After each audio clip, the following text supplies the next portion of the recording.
700 కోట్లు 700 కోట్లు వీళ్ళ పరిపాలన వీళ్ళు పాడు కాదు.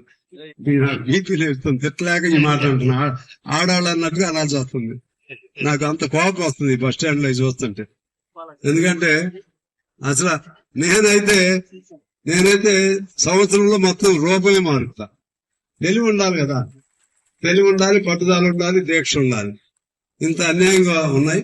సరే అయినా మీరు ఈ మహిళలందరికీ శుభాకాంక్షలు తెలియజేస్తూ ఖచ్చితంగా ఈ మనం కొత్త దీని స్వరూపం మార్చుకునే వరకు కూడా పోరాటం చేద్దాం, సాధించుకుందాం. మీరందరూ నా పైన, అందులో ఆర్టీసీ సోదరులు ఎంతో ప్రేమతో ఉంటారు. నాకు అనుబంధం. మీ అందరికీ మీ సమస్యల పరిష్కారం కోసం ఫైట్ చేస్తున్నాను. అలాగే మన ప్రాంత అభివృద్ధి కోసం కూడా ఫైట్ చేస్తూ మీ అందరికి శుభాకాంక్షలతో సెలవు తీసుకుంటున్నాను.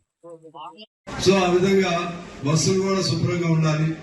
ప్రయాణం చేసే వాళ్ళకి ఎట్లబట్ట వాళ్ళు ఎక్కుతున్నారు అని చెప్పి దాని జోలికి వెళ్లకుండా ఉండటం అనేది ధర్మం కాదు. ఆటో నీట్ గా ఉంచాలి, బస్ స్టాండ్ నీట్ గా ఉంచాలి, మరుగుదొడ్లు నీట్ గా ఉంచాలి, సిబ్బందిని జాగ్రత్తగా చూసుకోవాలి. డబ్బు లేని పనులు, డబ్బు ఉన్నదంటే ఓకే మీకు ఇబ్బంది. ఇవన్నీ ఇది పెద్ద ఖర్చు కాదు. ఇన్ని వేల కోట్లు పెట్టేవాళ్ళకి మొత్తం రాష్ట్రంలో ఎన్ని బస్ స్టాండ్ ఉన్నాయమ్మా? రాష్ట్రంలో ఎన్ని బస్ స్టాండ్ ఉన్నాయి? మొత్తం 143 బస్ స్టాండ్. 5 కోట్లు వేసుకో, ఎంత అవుద్ది? 700 కోట్లు. 700 కోట్లు వీళ్ళ పరిపాలన ఇళ్ళు పాడు కాదు. బీపీ లేస్తుంది, పెట్టలేక ఈ మాట అంటున్నా. ఆడాళ్ళు అన్నట్టుగా అలా వస్తుంది. నాకు అంత కోపం వస్తుంది బస్ స్టాండ్ లో చూస్తుంటే. ఎందుకంటే అసలు నేనైతే సంవత్సరంలో మొత్తం రూపాయి మారుతా. తెలివి ఉండాలి కదా, తెలివి ఉండాలి, పట్టుదల ఉండాలి, దీక్ష ఉండాలి.